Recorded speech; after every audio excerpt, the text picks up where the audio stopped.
It's going to be another fantastic day. Thank you, everybody, for joining us. And thank you, everybody, really for subscribing and liking. I know we don't say it often. We're Yeah, not pushing absolutely. like and subscribe, but we need you to like and subscribe. And I just wanted to say we appreciate it. A lot of you are liking and subscribing. So exciting day today, Jay. We're going down the consciousness rabbit hole.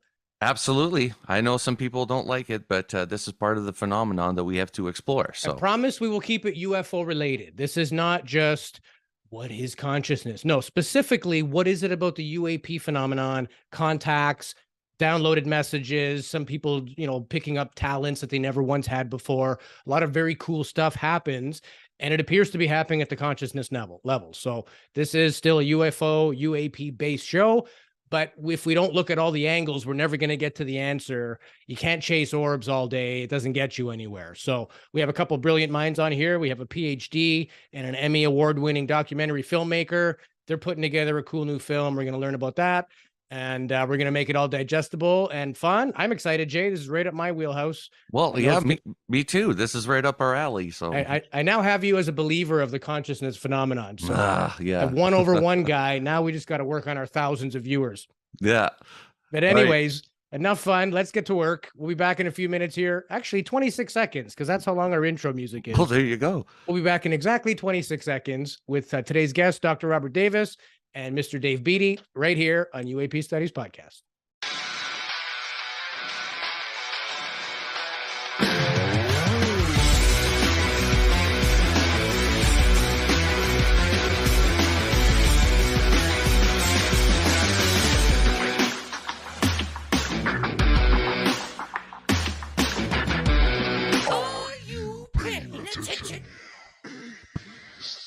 Welcome back to another episode of UAP Studies Podcast. My name is Louis Borges. Joining me as always, my good buddy, Jason Gilmet. Hey, we're rocking it this weekend, aren't we? It's a busy weekend. It's a busy weekend. Ramped up. So of our recordings, this is 3 of 4 for the weekend, and we're very excited. It's a Consciousness Day, and we have two brilliant minds with us. We're going to try to keep it organized and ask everybody the right questions and not screw up anyone's name. So fingers crossed, here we go. So our first guest, Dr. Robert Davis. This gentleman has given lectures in 30 plus countries internationally. Some of his topics of focus are involving consciousness, the brain, parapsychology, and the unexplainable experiences people have been having and how this all relates, right? I know consciousness is a touchy subject, but it is very relevant, and we're trying to hit every angle we can to figure out what's actually going on. So big warm welcome to Dr. Robert Davis, and joining him is an Emmy award-winning documentary film producer, Mr. Dave Beaty.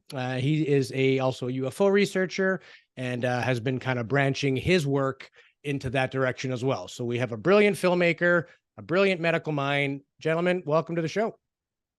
Great to be here. Pleasure to be here. Thank you. Yeah. So let's have a little fun today. Let's get at go down a few rabbit holes and see if we can make it digestible and something that everybody can consume. So we'll start with Dr. Davis. Tell us a little bit about yourself, and similarly, as a doctor, what made you want to spend your efforts and attentions kind of on the UAP phenomenon? Well, it was a PhD I received. I did mainly research in sensory neural research involving the brain, and that made me more than curious about consciousness and among other related factors. But I was always a closet ufologist, and I grew up in the 60s and 70s. It was hard not to be. So I was kind of like Richard Dreyfuss doing mashed potatoes of Devil's Tower in some way, but not sharing my interests with people. And yet I'd read MUFON magazines and Jacques Vallée, etc. In 2015, I saw 2 orange orbs of the night sky in Sedona, Arizona. That moved me and my wife. So I wrote the book, The UFO. Doesn't matter. It was an introductory book about basically ufology. I wanted to learn more. And from there, I became a member of the Dr. Edgar Mitchell Research Foundation. And we did research on over 3,200 individuals who claimed to have interacted. This is what they reported. And this paper, written by myself and Dr. Russell Scalpone, was published in the Journal of Scientific Exploration in 2018. poorly it's not recognized in ufology, yet it should be. It's a highly respected, referred scientific journal, and it's ufology oriented. And the basic objective here, or the conclusion, was that 75% of the 3,200 plus individuals say that their UAP, whatever you want to define it as, is non-physical. Is that consciousness? Whereas about 25% is physical. It's a small subsector of population, but it's meaningful. Let's see more studies like that. Well, Kathleen Martin did a study. She led the MUFON Experience Research team. She came up with similar conclusions with a population of 500. A few other studies are seeing similar things. What's that all about? I have no idea. The point is, the film that Dave and I are making, and Wilson Hawthorne is also a co-producer, it's about I guess you could capture it maybe in one way as the new frontiers of human experience and the enigmatic topic of consciousness. And I hate to even use the term consciousness because it's overused and nobody understands what it is. But it is a new frontier because it's an undeveloped field of study, like ufology. When I wrote that book back in 2015 or whatever, I never thought we'd be where we are now. Where a Harvard professor is talking about a Galileo project. And if you read his draft paper, which is publicized, you can get it in PDF format, he's talking about their objective, Galileo project. Let's look for extraterrestrial probes that are downloading, other smaller craft that are orbiting near Earth. That's their mission. If you told me in 2015 that was going to be an objective from Harvard University, one of the leading professors, regardless of everything else, which we are well aware of, with SETI and NASA involved in the DoD, etc., I wouldn't believe it. So it's all positive, controversial, but still positive. From there, move up really fast. I wrote a book, Life After Death, because I'm getting close to the end. I'm curious, and that got me into consciousness, quantum physics, and everything in between, ESP, etc. Last book, integration of what's it called? Unseen Forces, the integration of science, reality, and you. That kind of synthesized everything I learned by writing and researching everything I could on consciousness and UAPs and everything in between, ESP, the brain, etc. I sent it to Dave because I thought it should be a documentary. I didn't know who Dave was, the producer of the famous Nimitz Encounter film, 6 million plus downloads on YouTube. I didn't know that. So and he sends me a message. Sure, I'd love to read it, Bob. And keep in mind something Dave will say, something like unseen forces will come about, if we make a progress. And the title of the book is Unseen Forces, which he gets, and he is the producer of the Nimitz documentary. We hit it off right away, and the rest is history. And consciousnessfilm.info talks about the film and then some. So it's the foundation of the new frontiers of human experience, consciousness, the subjective essence of what people are experiencing, not only with NDE UAPs, but also NDEs and OBEs and you name it, Kundalini, extrasensory perception. This profound incident of reality, shall we call it, that leads to what's the acceptable term now is spiritual transformative experience, and STE is what's used. So maybe we should just call it STE, but UAPs are associated with that. People interact with it and its occupants as they claim. I'm not saying it never happened to me, but I think I saw, I don't know what I saw. Plasma, geothermal, Sedona, it's known for it, or extraterrestrial, mothership, as Avi Loeb would claim, or interdimensional as others claim, or AI as others claim. I have no idea. I'm curious like hell. Dave is too. So the film is about everything. And nice. From the science to the experiencer, the physical linking to the subjective. Nice. And Dave, you've been a UFO researcher for quite some time, journalistic filmmaker. I'm curious about how the UFO phenomenon started for you, because usually to chase something and to do the amount of work that you've done, usually there's a conviction behind it that drives that force to pursue the answers to this phenomenon. So what What was it for you? Explain to us a little bit about yourself beforehand and how you got involved with ufology. Sure. Yeah. I mean, the beginning of my career was as a television broadcast journalist, and I spent about 10 years as a television reporter and photojournalist. Um, During that time, I was always interested in the UFO topic and had read all the classic books and research, and really was very interested in the high strangeness cases. So eventually, when I moved to Florida in the early 1990s, I got involved with MUFON. I was a field investigator at that time. And my mother was living up in Gulf Breeze, Florida, which was very famous for a bunch of sightings in a flap that occurred there in the very early 90s. People might have heard of Ed Walters' controversial case, but there was many other significant sightings that went along with that. So I got to go up to that region where she was living and spent some time there. And I mean, it kind of snowballed.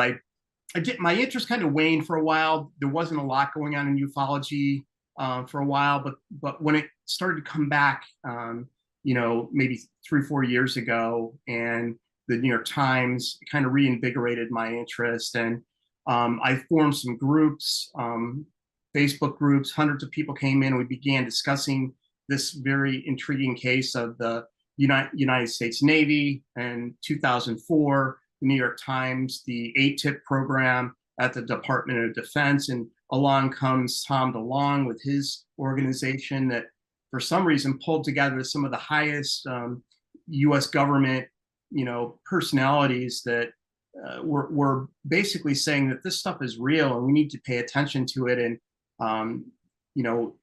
the U.S. government needs to take this seriously. So that was sort of my interest coming back.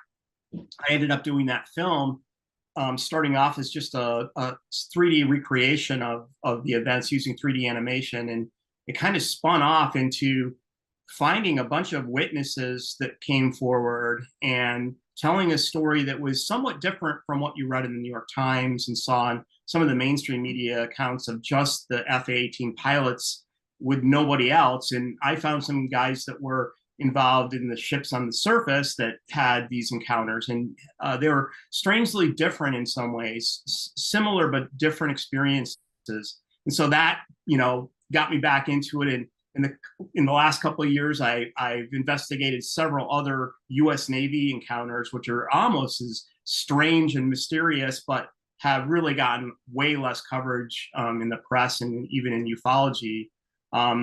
Bob reached out to me a couple of years back with this project.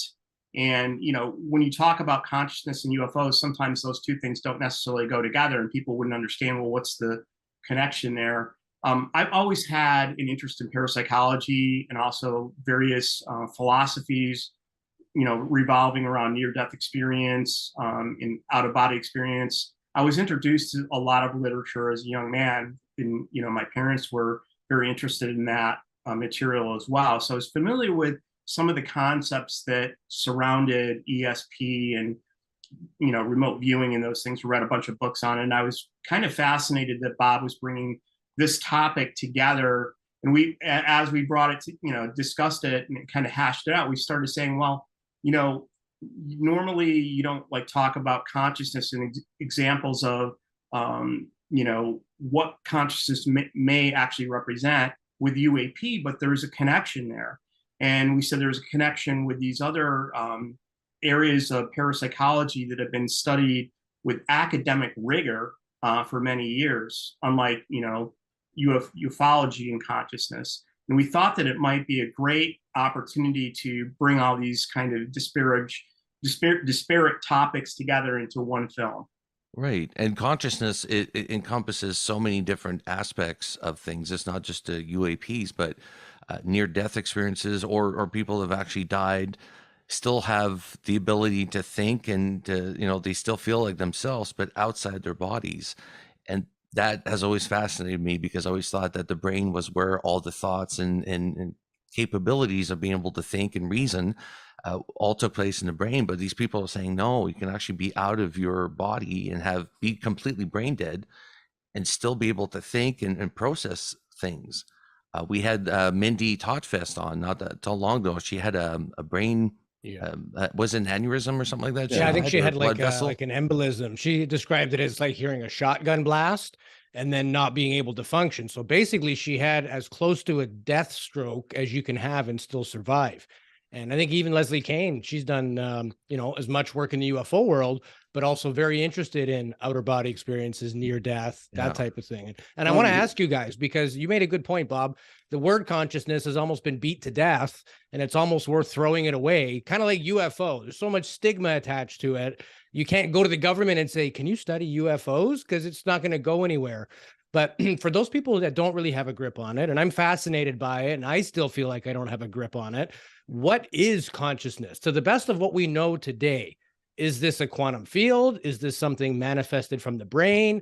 Is this a force of nature like gravity? Like, what do you guys think? We're trying to figure out basically something that many thousands of scholars throughout eons of time have tried to address consciousness, and we still don't have an answer. And you ask me reasonably, what is consciousness?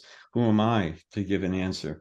Let alone what is UAP and everything else that we're going to address. Let the person, and that's the intent of my books, here's the evidence, you make up your own mind, be objective as possible. And that's what the film's intent will attempt to be, where we have scientific minds, many are well noted internationally, as well as, in experiences, and try to integrate the two to try to make some sense out of just that. Is there a mind-brain distinction, a consciousness thing, and a brain thing? Meaning, there's a recent paper on quantum mechanics by Dean Ray, and I forget his co-author, and they propose that the brain mind is basically a quantum process where possibilities in life exist, and we, the mind, not the brain, but the mind, turns those possibilities into actualities. And they believe, they go through a process I can't begin to explain, let alone understand, that some aspects of mind are quantum, as some claim the UAP to be. I know Dr. Shields, he's on the same floor as Avi Loeb, and Dr. Shields, an astrophysicist, as opposed to an astronomer like Avi Loeb, behind the Galileo project, says that these UAPs are quantum amplifiers that use quadrupole radiation as their light source. And Avi Loeb tells me that, well, he didn't tell me in the paper. He says that these extraterrestrial objects, and besides Oumuamua, but there's another one that acted similarly, no trail, unusual acceleration around the sun, at the same heliocentric orbit, highly unusual. So he sees two of these orbits, and now he wants to open up the cameras, the sound, the light, the infrared to ultrasound. Let's look at things that are very tiny, besides the things that are very large. And let's see if we can see if ET, so to speak, is visiting Earth and using its sun to power its batteries and its water for fuel and its land. It's not a unique idea, but he's trying to make the connection, because why? I applaud him. He could be in left field, but I applaud him because we needed more academicians like him. 99% of them will be completely wrong, but all we needed is one white crow. And maybe it's a Gary Nolan, talking about his genetic and immunology work with what he does, the experiences of many phenomena, seeing if there's something brain-based to possibly explain the experience, or role, consciousness, and then some. So, and he has no answer, and he makes that quite clear. He's searching, as scientists should do, propose hypotheses. Sometimes they are far-fetched, but how are you going to get a better understanding of this complex reality and what people are reporting to us in varying ways? How do you make sense of their non-physical interactions with UAPs, which, simulated OBE? They float up into a matrix, they say. They leave their body. And there are a lot of similarities. You see, that's what piques my interest. Getting to your question directly, there are similarities among many of these spiritual transformative experiences, like NDEs and OBEs, etc., where people do sense I never did. Leaving their bodies, they enter a non-earthly-like environment. They interact with benevolent beings of varying types, often the grays, of course, but they can vary in shape and size and then some, so they say, from here, there, and everywhere in between. Messages aren't necessarily prophetic, but they're spiritual in nature. They tell them about life after death. They talk about their past. What they need to do, they learn from it, they adapt to it. In fact, what I found most intriguing about our study was that a subsector, 1,800 people in this subsector, of them, approximately 80.6% did not want their interactions to end, did not want their physical interactions with a non-human entity to end, that they believed to be real, even though it was absent and they're 9 to 5 in some office job, they still believe that alternate dimension, those beings I interacted with are real.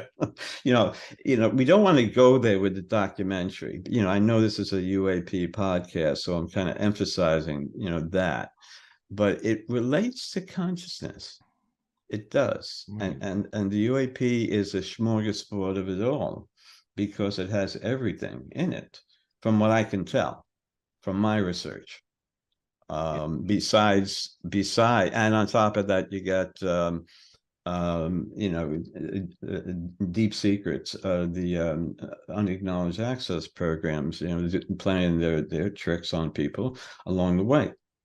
With falsified abductions, misinformation. You don't know who and what to believe. And the field is considered at best a pseudoscience because of it. And it should be a science. I truly believe that. I know I've always advocated that it should be.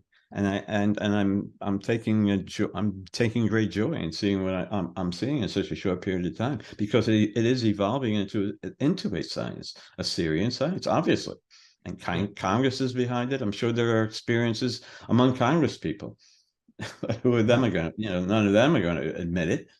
I don't care about their party in any way I do, but they still, they're pumping the issue as they should, and I think, as we all are well aware. And I hate to get overreactive about it, but I think it's wonderful. Something I never would have expected, having gone through Project Blue Book and the hearings at the UN back in 74, 5, etc., and beyond, where Hynek and Vallée were saying this phenomenon was so complex. It is both physical and non-physical.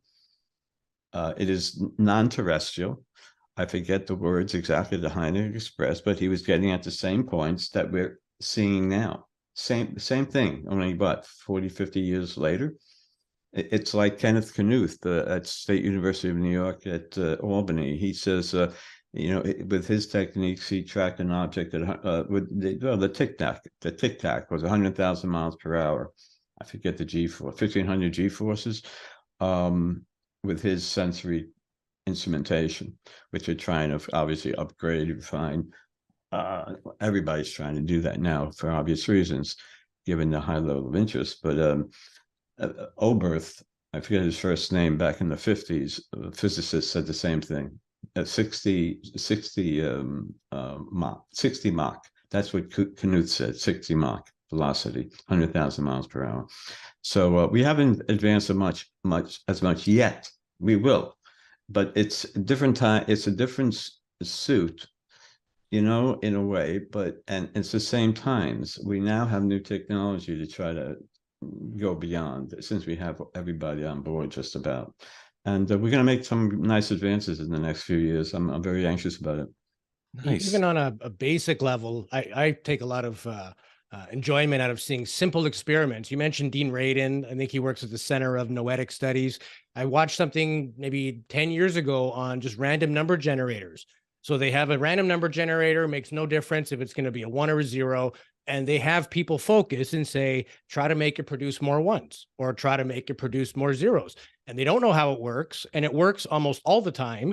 But somehow or other, they can get just through thoughts. And, we're getting into the world of ESP and telekinesis, bending forks and all that stuff. But even on a very simple, basic experiment, we can show that this works. And then if you take it to another level on things like shooting photons through slits, I think we've all seen that test where when you don't observe it, it makes one pattern on the film. When you try to record it, it makes a totally different pattern. So the mere observing of something changes how it behaves and what it becomes. And it's almost like nothing is there until it has some intention. And that makes a lot of sense, even with the UAP. It's not for nothing. The people that have had these experiences usually say it was a positive thing. It was profound. There was a reason to it. And it's more connected now than ever. And it's more confusing now than ever. But I think by understanding all the various angles affecting UAP, we can get closer to it. I don't think you get anywhere chasing orbs, right? We need to look at it with brains such as yourselves and all the other people that you mentioned. But the proof positive to me is that simple experiments do show there's something to this, and you don't have to be an astronomer or an astrophysicist. They'll probably be the ones to figure it out, but the average person can still grasp it, and we still know that we're sentient, right? It's that sort of self-awareness. So what are your thoughts on consciousness, Dave? Yeah, I mean, obviously, Bob makes some great points there. And when I first started researching this topic with Bob, I had to do a deep dive, as we talked down the rabbit hole, to try to look into, what is consciousness. And, I think materialist science in med schools, they teach that consciousness arises from an electrical chemical process that's going on in our brain. That's how they look at it. If the brain stops functioning, there's no more consciousness, there's no more thoughts, that's it.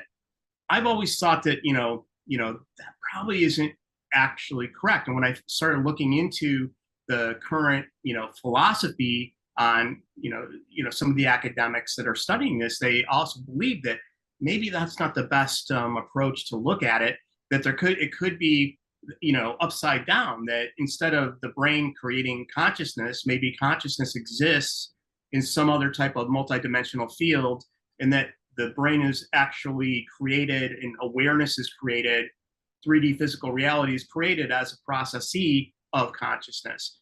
And that's why some of the experiments you talked about are so intriguing. We were talking to a researcher up at Monroe that's doing, basic psi research on ESP and telekinesis, psychokinesis. He was coming out of the University of Virginia as a PhD, and he's doing these studies looking at non-locality of people being able to influence other physical systems non-locally. And it seemed to be something there. I mean, that's what you find when you look at Dean Radin's work, when you look at Stanford Research Institute and the Princeton Pear Laboratory that was doing similar research into parapsychology and ESP, and as you mentioned, influencing random number generators. There's something there, and science kind of has ignored it. Basically, you run thousands of these double-blind protocol tests, and you find out, hey, this is not random. Some people seem to have an ability to skew that statistic, not much, but it's enough to be like, whoa, that's, something's going on there. So that's one, clue that says, hey, maybe consciousness is not an electrochemical processy. The near-death experience is another thing you mentioned, and that's where somebody could be declared clinically dead. They're in the ICU and their heart goes into cardiac arrest, so their heart stops, all EEG brainwaves cease. Yet these people sometimes report these very, very detailed narratives of what they experienced during that time, oftentimes even observing the clinical medical staff in the room from a position above the bed. You sometimes hear that they would be able to see things going on that even jokes say that the surgeon makes, that they weren't there. They should not have been able to experience that with that great fidelity, but yet they do. It's subjective evidence, but I think that there's a lot that kind of look at this idea that consciousness may be a primary force or a fundamental force in the universe. Nice. So like a different dimension, almost like a dimension we're not acknowledging or have no knowledge of. That's where it could be. Good question, Jason. These gentlemen, if I may, I think they are really getting at what I think if I can go out on a limb and say anything conclusive at all, is that the mind, there is a mind-brain distinction, and I think we're touching upon it. We really are, which both of you are saying, I think, is right on. The mind simply plays an active role in our physical world, but we ignore that. And there is a ton of evidence. There is, but you got to dig into it. You got to read these boring studies. Who has the time?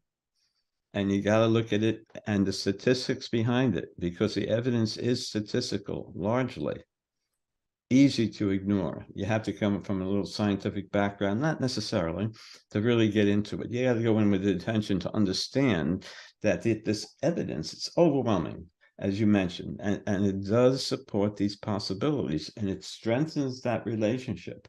The relationship being that there is indeed a mind-brain relationship. Two things that you're each addressing, manifested in different ways, very subtly, but real. And it may be partially quantum. See, it links to science. So we see mind, brain, quantum effects. We don't understand it, but we see it. And I can give you the details of these experiments, the telekinesis between twins, random number generators. You do 50%, give you 1,000 trials, heads or tail, 50% is what you're going to give me, right? Well, you know what? If you give me 54% or 56% positive heads, you got your hit, versus 50% by the norm. That's significant enough to the 1/1,000th, degree. You understand? Yeah. There's subtle effects that statistically that show some people have this ability and may be able to give you 80% correct. You have these outliers, and you see them with mediums too, under very well controlled conditions through Winbridge Institute.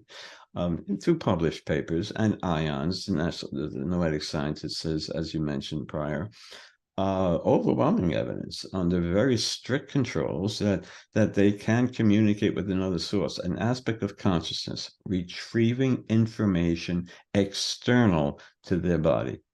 I believe is also an aspect of consciousness, and people within the world of ufology, whatever that is, get that sense. This is what many report. I'm not talking about thousands. I think we're talking about millions of people. I know many personally who have say they have an interaction on a subjective level, whether it's my labs or a combination thereof. I don't know.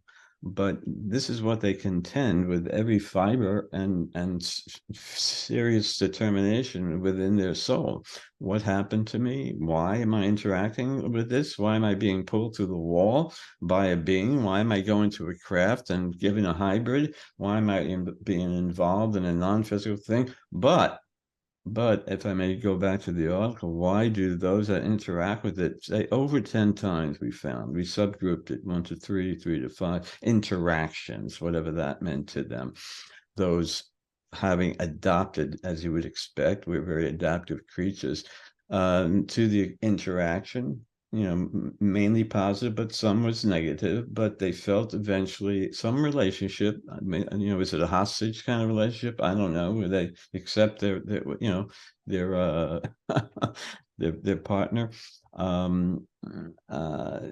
They didn't want it to end, as I had mentioned. What is that about? And they take that with them to life. They become what? Less materialistic, less religious, more spiritual. Yeah. That changed in many dynamic life domain ways. Personal philosophical strategies and belief systems are altered as a result. It can come in the form of UAP, associated with or without a non-human intelligent entity, which comes, as we know, in varying forms, or as you mentioned, NDE, OBE, Kundalini, then some. We can have clairvoyance with people, synchronicities. I've had some that knock my socks off. That alone, I think we've all had them and largely ignored. But it's part of showing us the complexity, I think. And I could be wrong. Please interpret whatever I say, with hesitation, not too literally, and in context with others. But I think it shows us that the mind does play that active role in the physical world, and the distinction between the two, and their interplay. And yet we don't know how to relate it somehow. We know there's something there, Many people experience that separation in varying ways, so OBEs or NDEs. I don't know. We lack the language to explain it because we don't even have definitions for what we're talking about, really. And that is seriously lacking. We need academicians from all disciplines looking at many of these phenomena, trying to make sense of it all, and integrating and synthesizing it into a coherent whole, if at all possible. If at all Nice. possible. Let's start. I think there's something there and worthy of exploration. That's why the film is, looking at this new frontier, Nice. undeserved area of study. And Dave, An unrecognized area of study, I should say. and Dave, I was going to ask you. So you've investigated, the incidences that have happened with the military. You've talked to these people. You did a wonderful Nimitz documentary on YouTube. I think it's still available there, right? With you were mentioning over 6 million views or something. Like, it's just crazy the amount of people that have seen this. There seems to be a consciousness to these crafts. At least the people that we've talked to have mentioned this. With your investigation, your research, have you found this to be the case as well? That seems to be whatever occupants is inside the craft, if there is any, but there seems to be like an overall consciousness, like the craft reacted to Fravor when he came down. They started swirling. It's as if it recognized that he was there, a consciousness of sorts. It was very fast, very reactionary. And the way that these things fly is almost as fast as the speed of thought.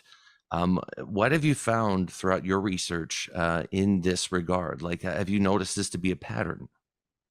Yeah, I mean, it's interesting that, especially in the military cases, what I found that some of these guys are very nuts and bolts in their approach to their experience. And they say one witness may have been on the same ship and saw one of these objects and had kind of no reaction to it, whereas somebody else in the same position would have a profound life-altering reaction. In the case of the Nimitz event on the USS Princeton, the radar ship that was nearby, some of the men that were reporting seeing these objects, for instance, from up high up on the bridge wing of the ship using the big binocular systems, they would look out at a direction based on the radar returns of where these objects were, because they were seeing them for like a week before. Right. And, one gentleman might observe a very unusual behavior of these objects. And then Kevin Day, who was a senior chief operations specialist on the ship, when he observed these objects, he told me that he immediately had this profound connection. And the term a lot of people are using in ufology is a download, and that would be where they receive information rapidly that's a sort of an understanding of maybe the physics or what this stuff is. And I know that Kevin had a profound reaction to it that changed his life, really. I mean, at that moment in time, there were some other cases and individuals that I talked to that also had these profound life-altering experiences, perhaps not always at the exact moment of the UFO, like as a starting point, but maybe they've had some other experiences, but they were in the Navy. And then one gentleman that was on the East Coast around the time of the gimbal UFO footage and the go fast UFO footage, he was on the aircraft carrier USS Roosevelt at the time. And that's the aircraft carrier that the fighter jets flew off of to film these UFOs. And this gentleman had a profound life-altering experience soon thereafter. He almost calls it being initiated. And his philosophy is that these things are, in essence, here to transcend humanity, or for those that come into close proximity to them, they're going to be transformed in some way, our consciousness elevated, our lives changed to a higher, frequency or something like that. His name is Robert Matthews, and you can find his book called Initiated on Amazon if you want to read his story as a Navy guy. And I spoke to him way before he was out of the Navy and even wrote that book. So yeah, there are, even in just the few cases that I've studied, you come across these individuals that have had these spiritually transformative experiences after coming into close contact with UAP. Yeah. I think the biggest smoking gun is anybody who's reported getting information through a contact. It's always been telepathic. They don't speak our language, their mouths aren't moving. So, for those who are really resisting the UFO consciousness connection, just look at anyone's report. Anyone that has received a message or has felt good or felt bad, it's all been as a result of the data that has been exchanged. And we chatted with Kevin Day yesterday, and he has some kind of like prodigy mind when it comes to mining right now. He's like, I don't know how a Navy guy got into geology and all this stuff, but he's like, I just have all this information I didn't know anything about. We chatted with Michael Allens from England.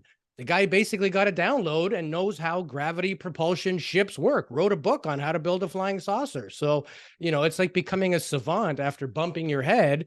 And now you can speak 15 languages and play the piano better than anyone else, right? Something happens. It is nonverbal. And so I think for me, anyway, that is the biggest proof that this is at a consciousness level, just by the mere way they communicate.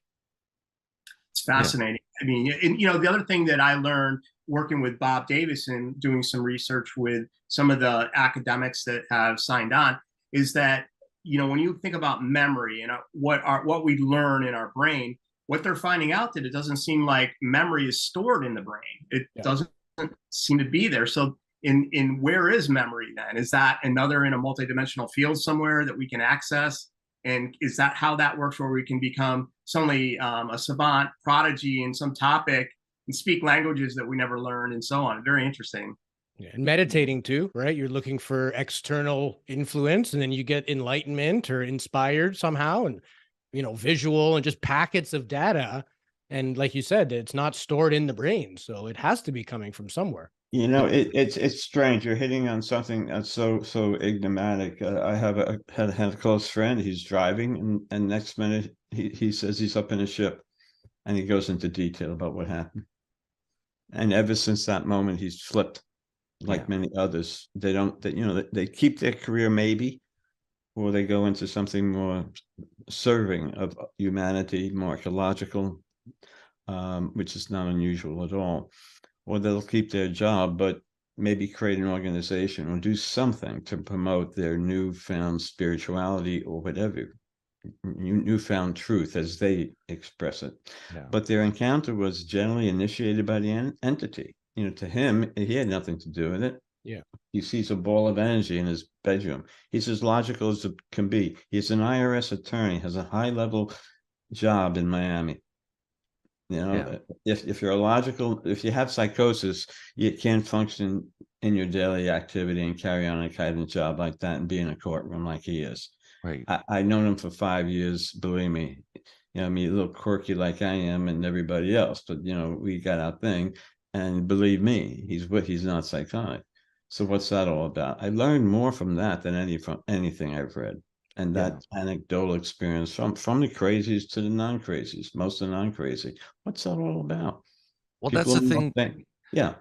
That's the thing with the more that we're studying this phenomenon is that we're realizing that these people are rational people, from all walks of life. So like we talk to people inside the Defense Department that are having experiences the same as the general population. This is even people in Hollywood are starting to come out now and seeing that they're seeing things or have had some sort of interaction of some sort. This doesn't discriminate. It doesn't seem to be sticking to any race or creed. It's a global problem, and everybody across the world is saying there's some message being relayed that we need to elevate our consciousness. And like I said before we started the podcast, I poo-pooed the whole idea when I first started, saying this is some sort of spiritual. I broke you down, man. I wore you down. Yeah, wore me down. And the more that we're looking at it, the more that the subject of consciousness is integrated in UAP's experiences. And Dave, you were mentioning something that I really like is you're saying that people are seeing different things. They could be at the same event, but they'll both get two different experiences or two different sightings. Sometimes that happens as well. It's incredible. Yeah.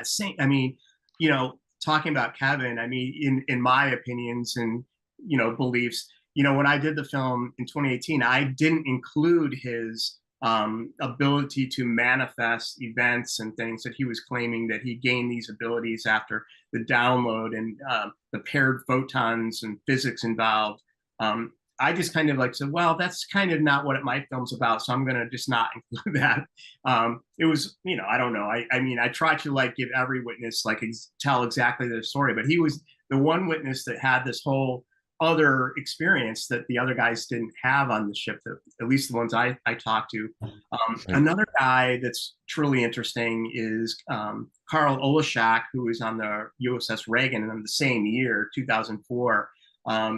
He saw this UFO hovering over the ship for hours and according to him, his watch, this thing was there. Whereas another witness that was just outside the bridge, one of the lookouts, saw it for what he says was like 30 seconds or something like that. Right. And this complete diversity of like 3 hours, 30 seconds, and you were both in the same place at the same time. And I don't know if that has something to do with the manipulation of consciousness, or our awareness, and the way that maybe even quantum physics and space-time exist. I know that it is true that they say that, it's a kind of an illusion that we experience time the way that we do. And maybe there is some technology out there that's able to manipulate that in a way that like changes people's perceptions. Nice.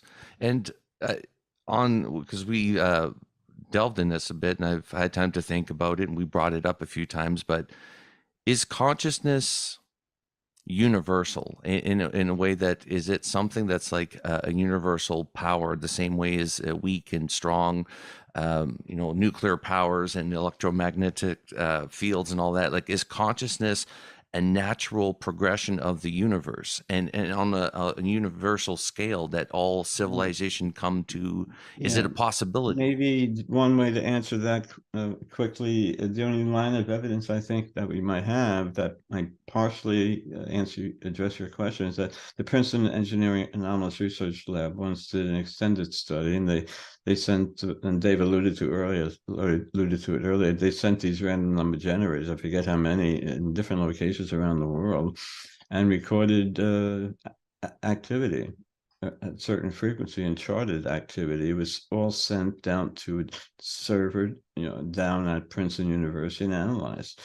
So it was a filtering process, and when there were major catastrophic events that brought the attention of billions of minds to one place, like downtown Manhattan on 9/11, we get major standard deviations beyond 2.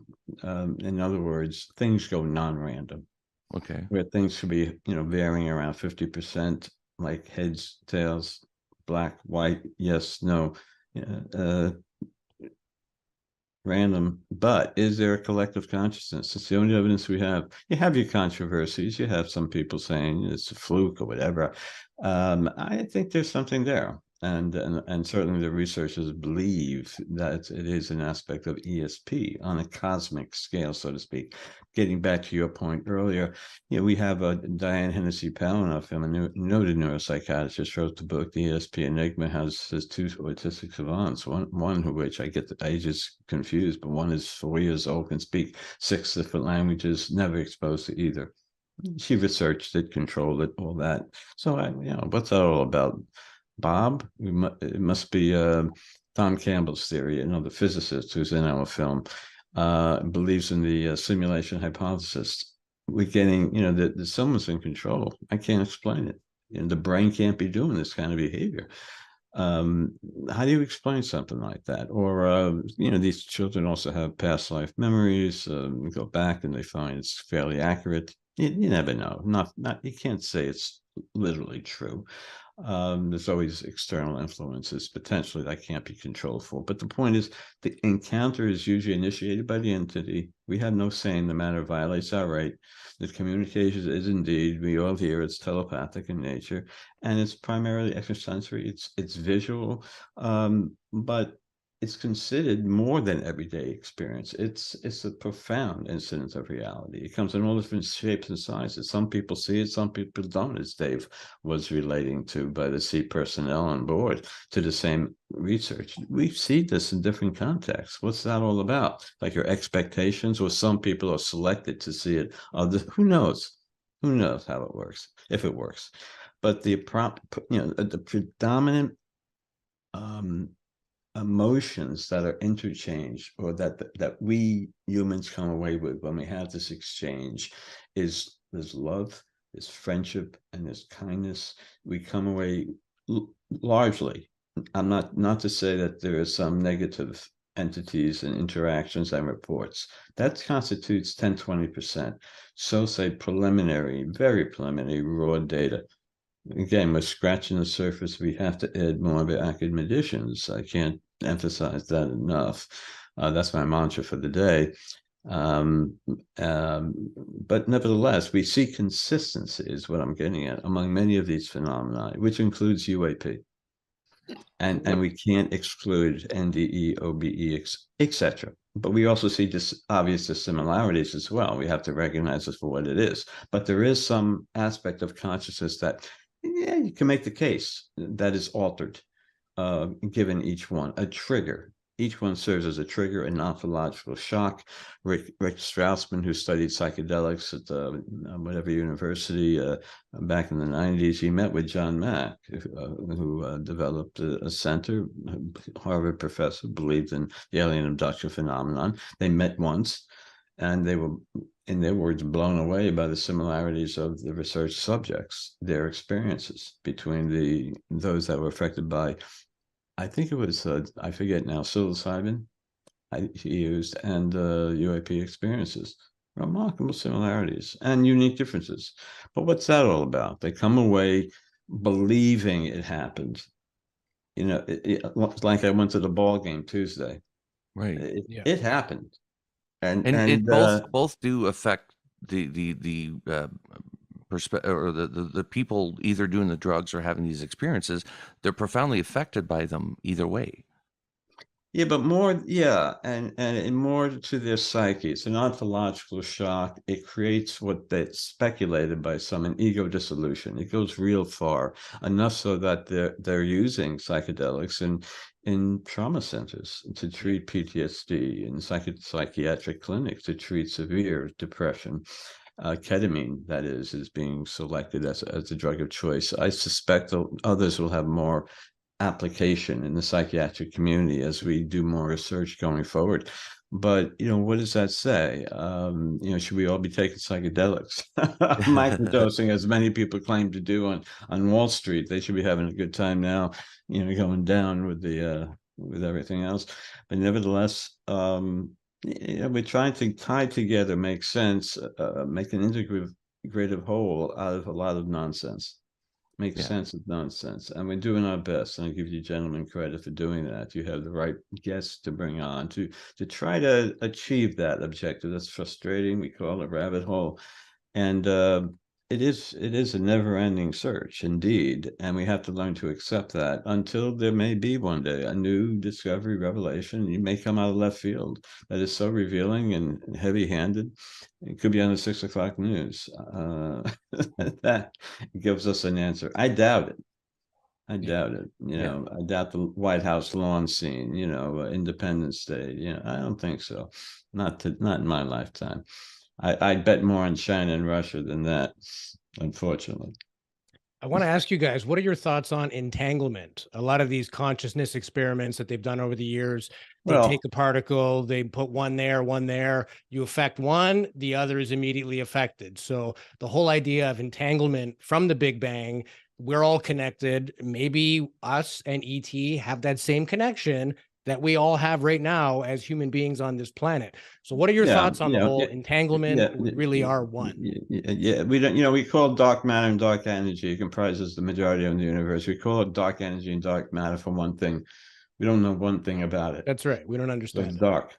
You know, is it a collective of connections? As you ascribe, that we're getting at? Who knows what it is? entanglement is the biophotonic interrelationships, carried by geomagnetic force from one place to another instantaneously. One electron split in half, light years apart. You manipulate one, the other, manipulates in the opposite way instantaneously, and all that. What implication? It's proven. What implications does that have, though, if any, on humanity? Is that subserve? In other words, ESP, telekinesis, a change in alpha waves in this one person might close his eyes. A twin in another Faraday cage also shows alpha wave, but then close the eyes. A transference of appropriate energy despite distance that should not, according to EEG experts, happen by 10 million to 1 in chance kind of thing. We see experiments like that of telekinesis in varying ways. Dave and I'll try to capture some activity, in this direction, showing ESP, or what science at this time in 2023 is doing to try to influence, show, demonstrate, what's going on in the world of science about this that we're addressing in some way. We're going to have Nolan in the film. We're going to see the Nolan lab, who contribute in a unique way. We'll address simulation hypothesis, possibly in some way. ESP, out of body, near death. We have Joe McMonagle, the psychic spy. We have already interviewed him, and Eben Alexander, neurosurgeon, gave up neurosurgery because he had NDE. And now he's talking NDEs and meditation and hemisync. You talk about being flipped.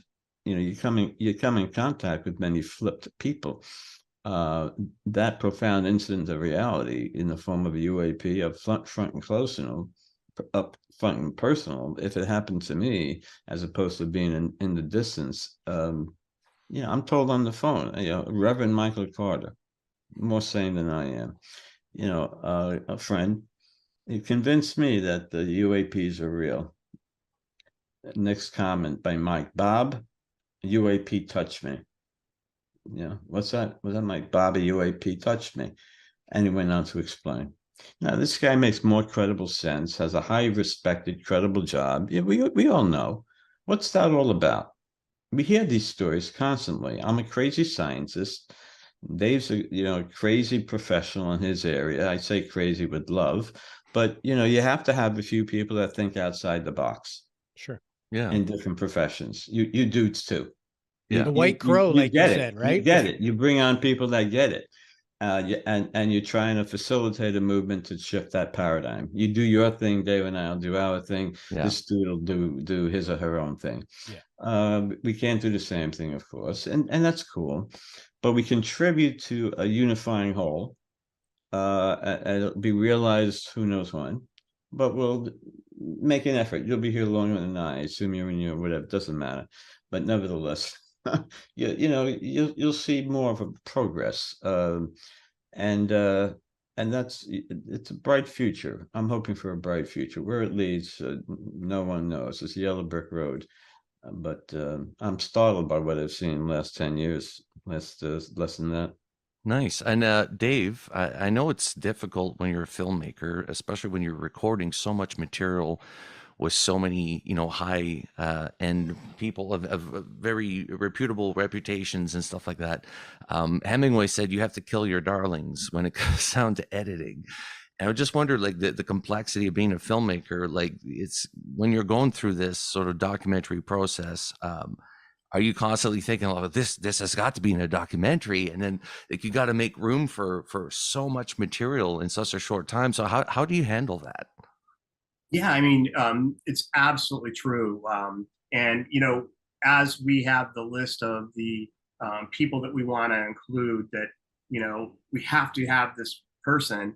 We also have to balance, reality with that, especially the budget of our film. For the most part, as your program, it's a passion project for me and Bob. We're doing this outside our 9 to 5, and we're trying to raise funds so we can travel with our filmmaking equipment to these locations. And one of the things that I said from the beginning is I really want to use professional equipment so that we're, with the people that we're filming, versus what we've done for the last 3 years is just do a Zoom. I mean, we could really do that, but I wanted to make a little higher end movie that we were able to bring in some equipment and make it look good, you know. So that's a Right. challenge.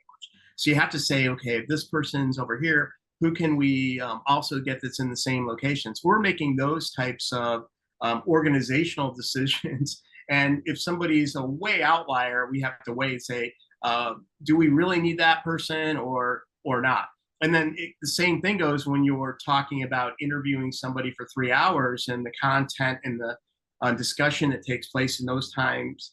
You know, a lot of that's going to end up on the cutting room floor, and it's sad, but you have to kind of just, boil it down to the key items. And what we've been trying to do, if you do, we'll give you the website at the end, but if you look at that, you'll see some of the key subject areas. So we're trying to bring the interview topics to these areas and specific to experts in these areas, and then present that to the audience with a broad overview as well. So yeah, I mean, that's probably the worst part, is cutting out stuff that you really want to use, and you can't have a 4-hour documentary. So Yeah. And when do we have an expected date for this documentary?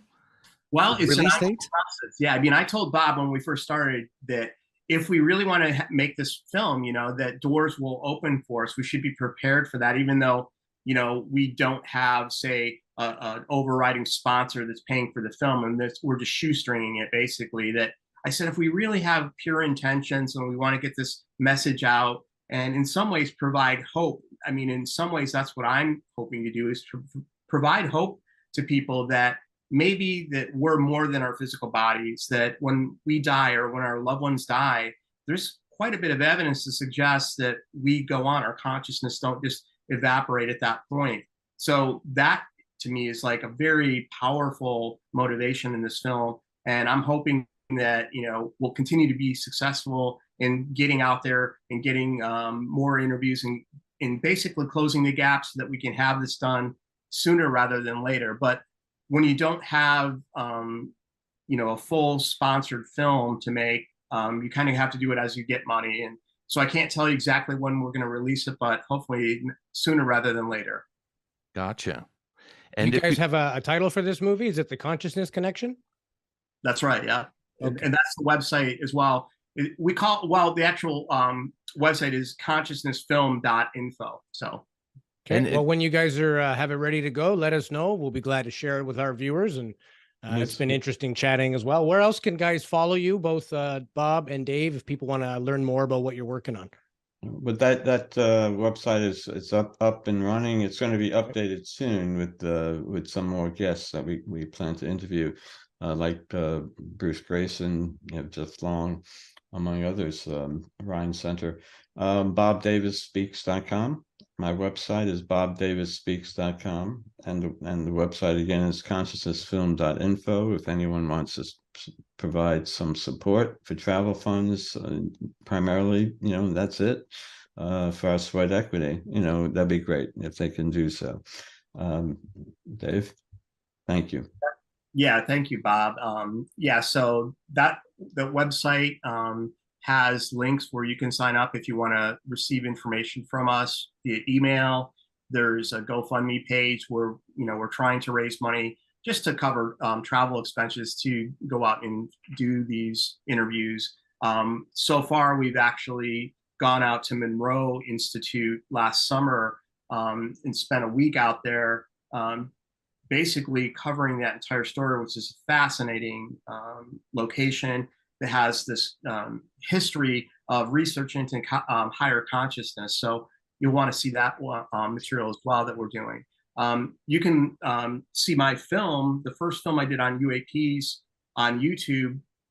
That location is at the Nimitz Encounters on YouTube. So if you just search for the Nimitz Encounters, the same thing with the website, thenimitzEncounters.com. You can find information there.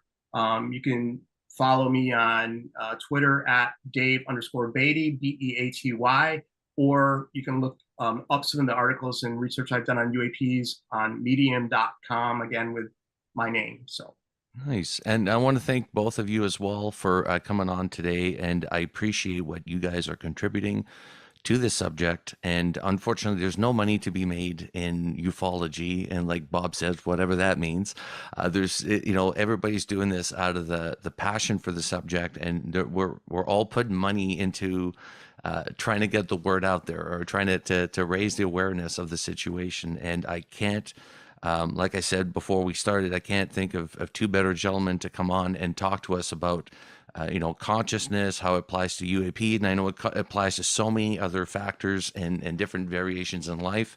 But we focus on UAPs and we try to see what the connection is there.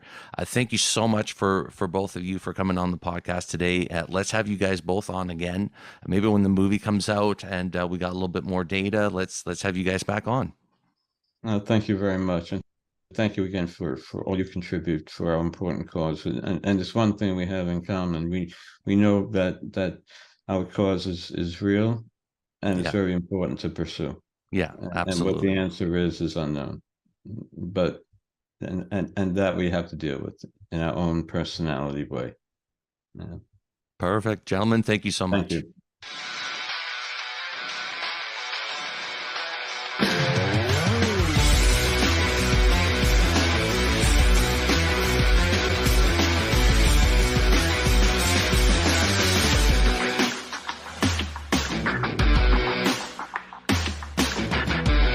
Are you paying attention?